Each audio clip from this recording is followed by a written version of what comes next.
बोलो सतगुरुदेव भगवान की जय। एक छोटी सी प्रार्थना करेंगे। बंदी छोड़ बंदी छोड़ बंदी छोड़ कहिए, बंदी छोड़ बंदी छोड़ बंदी छोड़ कहिए। जाही विधि राख राम ताही विधि रहिए, जाही विधि राखे राम ताही विधि रहिए। बंदी छोड़ बंदी छोड़ बंदी छोड़ कहिए, बंदी छोड़ बंदी छोड़ बंदी छोड़ कहिए। जाही विधि राखे राम ताही विधि रहिए, जाही विधि राखे राम ताही विधि रहिए। मुख में हो राम नाम राम सेवा हाथ में, मुख में हो राम नाम राम सेवा हाथ में। मुख में हो राम नाम राम सेवा हाथ में, मुख में हो राम नाम राम सेवा हाथ में। तू अकेला नहीं प्यारे राम तेरे साथ में, तू अकेला नहीं प्यारे राम तेरे साथ में। विधि का विधान जान हानि लाभ सहिए, विधि का विधान जान हानि लाभ सही। बंदी छोड़ बंदी छोड़ बंदी छोड़ कहिए, बंदी छोड़ बंदी छोड़ बंदी छोड़ कहिए। जाही विधि राखे राम ताही विधि रहिए, जाही विधि राखे राम ताही विधि रहिए। किया अभिमान तो फिर मान नहीं पाएगा, किया अभिमान तो फिर मान नहीं पाएगा। होगा प्यारे वो ही जो श्री राम जी को भाएगा, होगा प्यारे वही जो श्री राम जी को गाएगा। फल आशा त्याग शुभ काम करते रहिए, फल आशा त्याग सुख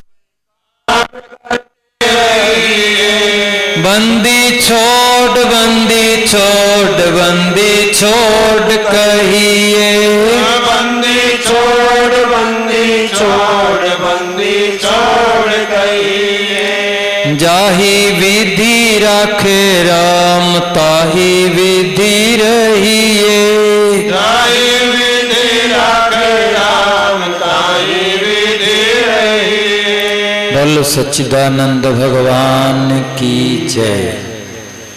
अभी आप साध्वी शील दीदी से गुरु परंपरा, गुरु भक्ति, गुरु श्रद्धा विश्वास इस गुरु पूर्णिमा के उपलक्ष्य में श्रवण कर रहे थे। हम जिस जीवन में चल रहे हैं, पता नहीं बचपन से लेकर आखिरी दम तक हम विद्यार्थी बने रहते हैं। ऐसा कोई नहीं कह सकता बिना उन संतों के जो साधना में पूर्ण संपन्न हो चुके थे। ऐसा कोई नहीं कह सकता विद्या को पढ़कर के मेरे को संसार में पूर्ण ज्ञान हो चुका है। लेकिन इसीलिए जब मैंने भी कई संतों से पूछा कि आप 60 साल की उम्र में वाराणसी क्यों पढ़ रहे हैं, तो उन्होंने कहा व्यक्ति तो सारा जीवन विद्यार्थी रहता है, कुछ ना कुछ सीखता रहता है। हमने भी शुरू किया सीखना बचपन से। कबीर साहब ने एक दोहा में कहा है, पाछे लाग गया जाए था लोक वेद के साथ, आगे से सतगुरु मिला, दीपक दिया हाथ। पहले तो बचपन से किसी ने कहा कि इस मट्टी को पूजना है, तुम 5वीं कक्षा से पास हो जाओगे। तो जाते मट्टी की पूजा करते, आशीर्वाद मांगते। हम सोचते कि शायद भगवान इस मट्टी में रहता है। चलते रहे जैसे लोक, ये लोक वेद है, जो संसार की मान्यताएं हैं उसके साथ चलते रहे। एक दफा गांव में हमारे किसी ने आकर कहा हनुमान जी की पूजा किया करो, तो मैंने हनुमान चालीसा पढ़ना शुरू कर दिया। उसके 7 पाठ थे, 7 पाठ हर रोज करता था। फिर कोई और महापुरुष आए, उन्होंने कहा ओम नमः शिवाय का जप किया करो, तो मैंने वो करना शुरू कर दिया। फिर एक भागवत कथा करने वाले आए, उन्होंने कहा ओम नमो भगवते वासुदेवाय का जप किया करो, तो वो मैंने करना शुरू किया। लेकिन तब तक मुझे जीवन में सतगुरु नहीं मिला था। फिर सतगुरु की कृपा हुई, हमारे पूज्य ब्रह्मलीन स्वामी रामदेवानंद जी मिले। गुरुजी ने बताया कि भाई ये तो अंडे की उपासना है, 3 लोक तक उपासना है, इससे मुक्ति प्राप्त नहीं होगी। ये तो लोक वेद है। कभी कोई पुजारी बता दे कि आप इस ग्रह की पूजा किया करो, शनि ग्रह हट जाएगा, राहु ग्रह की पूजा करो, राहु प्रसन्न हो जाएगा। हमने क्यों किसी को प्रसन्न करना है? अगर हमारा सच्चा मालिक वो प्रसन्न हो जाए तो सारे संसार के देवी देवता अपने आप प्रसन्न हो जाते हैं।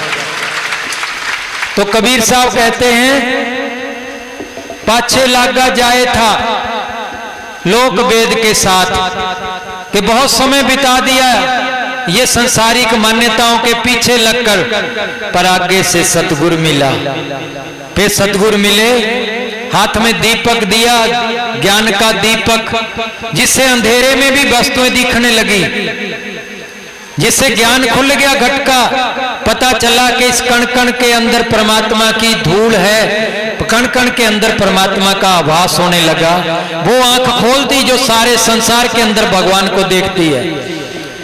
तो सतगुरु कहते हैं दीपक दिया हाथ। वही दीपक जो सतगुरु देते हैं, उन्हीं के उपलक्ष्य में जो वेद व्यास जी ने इतना बड़ा ज्ञान दिया सारे ब्रह्मांड संसार के अंदर, आज उन्हीं के उपलक्ष्य से पहले व्यास पूर्णिमा मनाई जाती थी। उसी को व्यास सबके गुरु माने जाते थे, क्योंकि वेद शास्त्रों को सुरक्षित रखने वाले वेद व्यास जी हैं। उसी उपलक्ष्य में फिर जगह जगह गुरु परंपराओं में सतगुरु की पूजा होने लगी। उसके नाम से व्यास पूर्णिमा के नाम से गुरु पूर्णिमा जानी गई। तो आज गुरु पूर्णिमा के उपलक्ष्य में हम सब एकत्रित हुए हैं। मैं आपको बता दूं, एक छोटा सा विश्वास जीवन को पार करता है। आप भक्ति करने लगते हैं, पूजा करते हैं, इस श्रद्धा से भगवान के स्वप्न में दर्शन होने लगते हैं। कई दफा पता नहीं अकस्मात भगवान किस तरह आकर हमें कोई फल दे जाते हैं।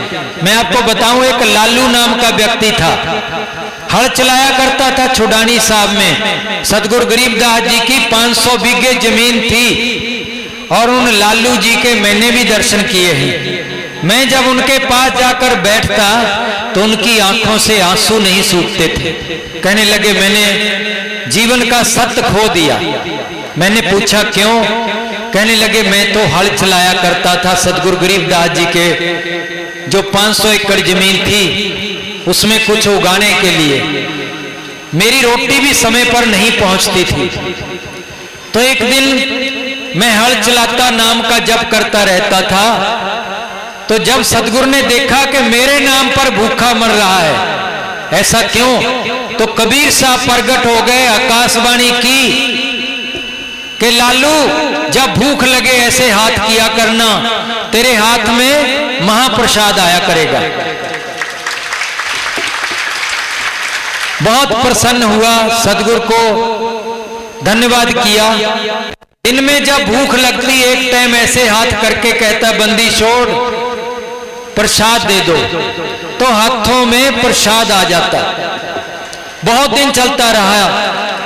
एक दिन उसका जो पड़ोसी उसके साथ हल चला के बातचीत करता था, वो आके पूछने लगा कि लालू इतना मोटा कैसे होता जा रहा है, तेरे चेहरे पर तो कुछ अजब प्रकार की लाली झमकने लगी है, क्या कारण है? तो सतगुरु ने कहा था किसी को बताना नहीं।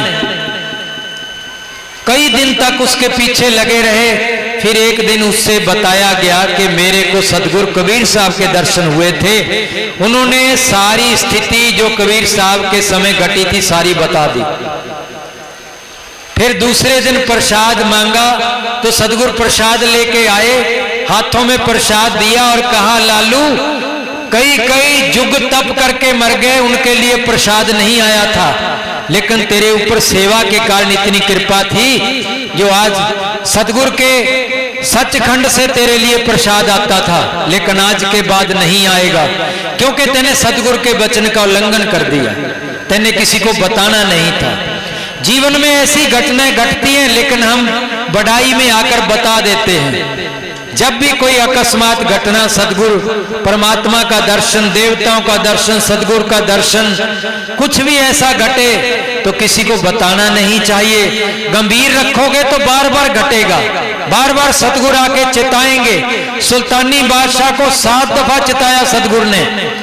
एक दफा सतगुरु का हो जाए फिर पीछा नहीं छोड़ते, जन्म जन्मांतरों का नाता रहता है।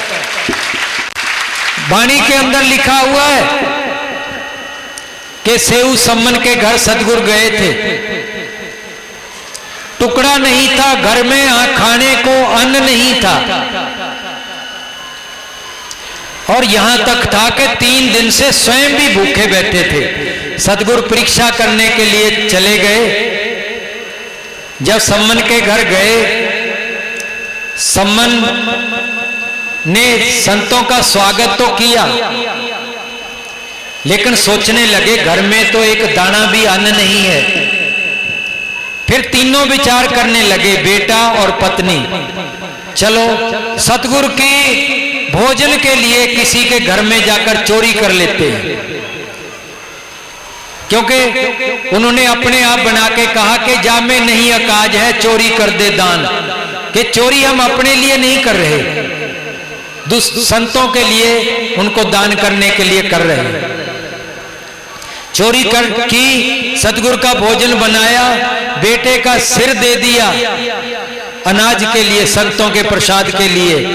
फिर जब सेऊ को सम्मन को पूछा बताओ क्या चाहिए, तो उन्होंने कहा महाराज जन्म जन्मांतरों तक संतों की संगत चाहता हूं, पर मैं धन चाहता हूं।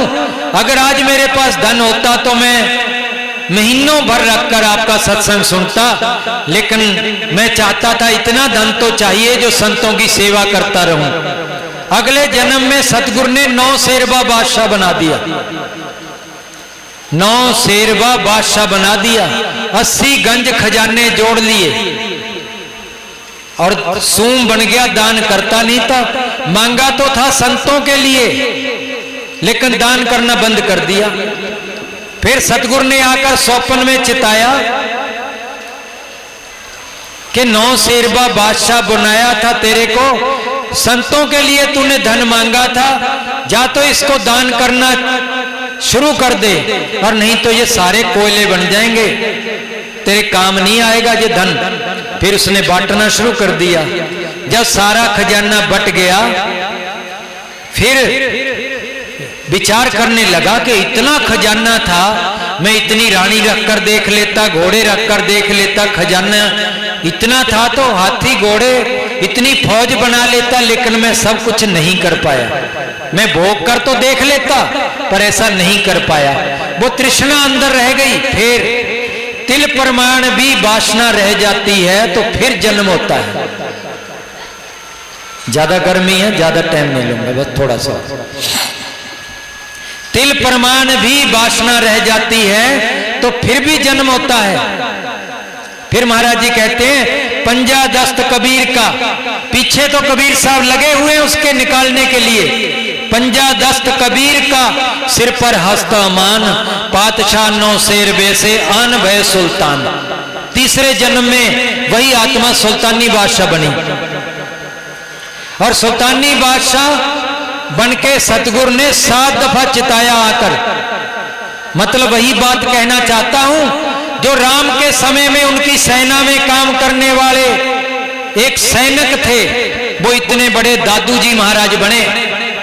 बाबा गरीबदास जी ने कहा है, दादू आदू आद के आजकल के नाही, लंका पर धावा हुआ दादू दल के माही। जब लंका पर धावा हुआ था तो दादू सैनिक बन के लड़ रहे थे राम की सेवा में, और वही आत्मा इतनी ऊंची गई जाकर परम संत दादू साहब बने, जिनके 152 शिष्य ऐसे थे जो आकाश मार्ग से भिक्षा कर सकते थे।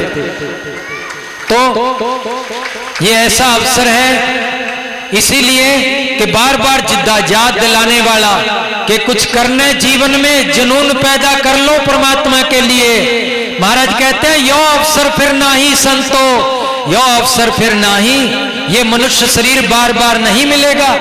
सतगुरु कहते हैं, लोहे के साथ ताव जात है, काया देश राही। ये लोहे जैसा जैसे गर्म करते हैं ना, अगर गर्म पर चोट मार दी तो चल जाएगा, नहीं ठंडा हो गया तो चोट लगने का कोई फायदा नहीं होगा। तो सतगुरु कहते हैं, लोहे के साथ ताव जात है, काया देश राही। तो ऐसा ताव जा रहा है, इसमें कुछ ना कुछ करना है। ये उन्हीं को याद करने के लिए, याद दिलाने के लिए दिन मनाए जाते हैं। तो मैं गुरु पूर्णिमा के अवसर पर सभी संतों का, जो सतगुरु बन के संसार में आए, या गुरु बन के आज वो शक्तियां उपस्थित हैं, मैं सबको प्रणाम करता हूं। सारी संगत जो आज ऐसे दिवस पर यहाँ पर उपस्थित हुई है, संतों के सानिध्य में सत्संग सुना, तीनों दिन सेवा की। हमारी टीम बनी हुई है जो दरबार का सारा शोभा बढ़ाती है, वो सारी टीम का मैं बहुत बहुत धन्यवाद करता हूं, जिन्होंने फूल मालाओं से, ताजे फूलों से इतनी शोभा बढ़ाई। सतगुरु जगमग जगमग दरबार कर रहा है।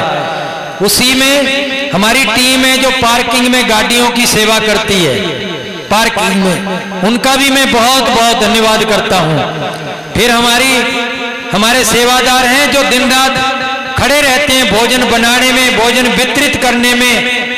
छोटे छोटे बच्चे, बड़े बड़े बच्चे जो 15 दिन से लगे हुए आश्रम की सेवा में, माताएं, बहनें, बेटियां, मैं सबका बहुत बहुत धन्यवाद करता हूं। इसी प्रकार से हलवाई जिन्होंने बढ़िया भोजन बनाकर हमें बढ़िया से बढ़िया पदार्थ, जो मिष्ठान था, सात्विक पदार्थ था, हमें दिया, हम हलवाइयों का भी बहुत बहुत धन्यवाद करते हैं।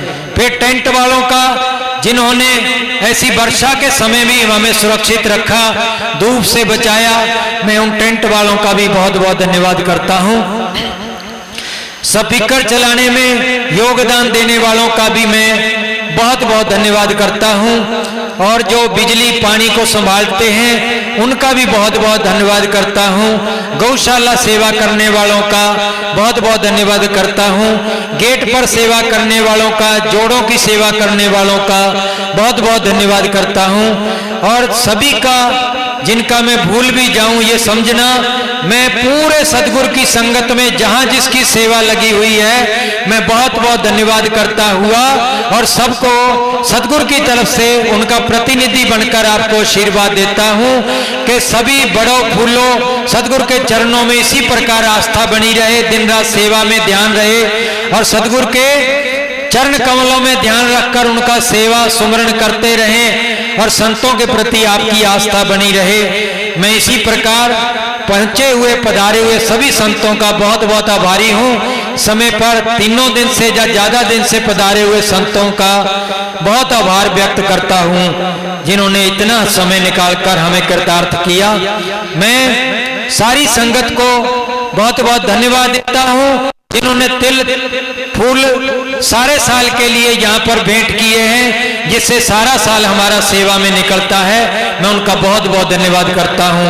मैं विशेषकर प्रेम जी का, सरोज देवी का, उनके सारे परिवार का जिन्होंने अपनी नेक कमाई से विशेष रूप से खर्चा करके ये बड़ा भंडारे का आयोजन किया है।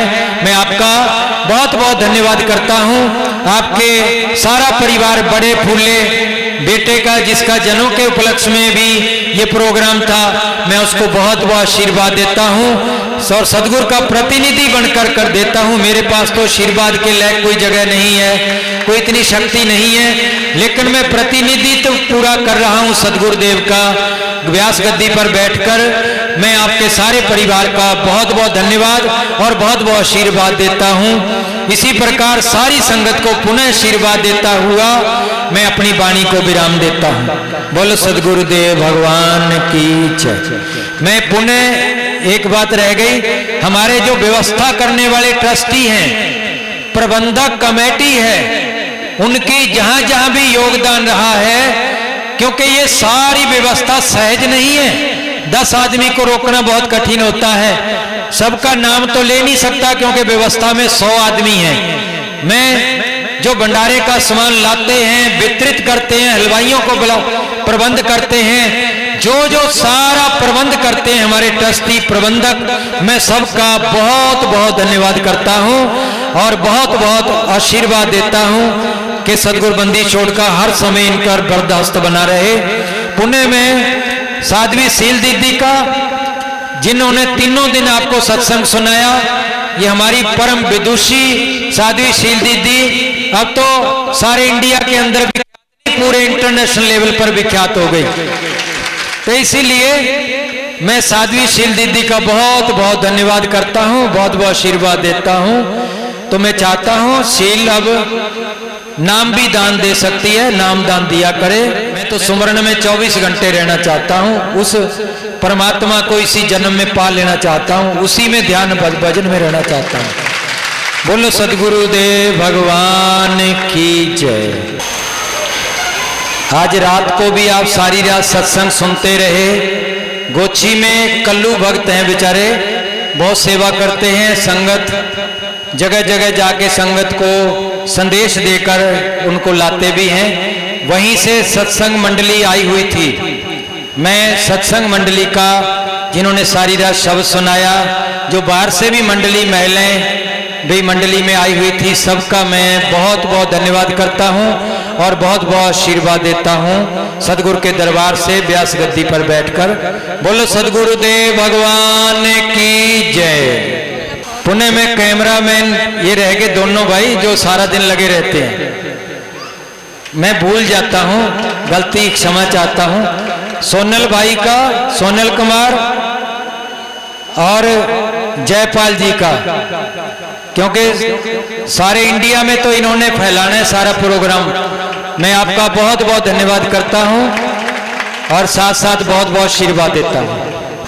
हमारे आश्रम के ब्रह्मचारी शास्त्री जी, सुमेर शास्त्री जी और उनके साथ रहते हैं सुरेंद्र कुमार, हमारे यहाँ के ब्रह्मचारी अशोक कुमार जी और रामू भाई, और इसी प्रकार जो हमारे यहाँ के सेवादार हैं, प्रमुख सेवादार, मैं जो हमेशा हमारे आश्रम में रहकर सेवा करते हैं, कुलदीप भाई हैं और राजेंद्र भाई हैं जो यहीं रहते सेवा करते हैं, सतवीर जी हैं और जय भगवान जी हैं।